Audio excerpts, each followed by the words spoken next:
La plus grosse entreprise capitaliste du monde, la General Motors, installe une usine d'assemblage de ses voitures à Sainte-Thérèse-Ouest, à 20 000 au nord de Montréal. Pour GM, cette municipalité de 4 200 âmes présentait un double avantage. Elle est située en bordure des grandes voies de communication et offrait, à l'époque, des terrains à très bas prix. Le désir de GM de s'implanter au Québec tient au fait que l'expansion économique de l'Est du pays s'accentuera particulièrement au cours des années qui viennent.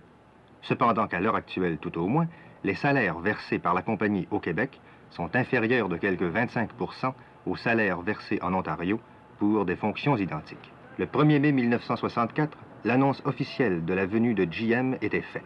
Production annuelle, 90 000 voitures. Nombre d'employés, 2 500. Une entreprise de l'envergure de GM, avec ses ventes annuelles de 17 milliards de dollars, ses profits nets de 1 milliard 700 millions et ses 661 000 employés, ne va pas habiter la ville. Elle la crée.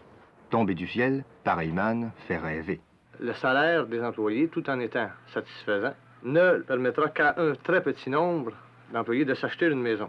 En avril dernier, déjà 10 000 demandes d'emploi étaient parvenues à la compagnie. Ces emplois sont réservés dans une proportion de l'ordre de 85 à des ouvriers non spécialisés.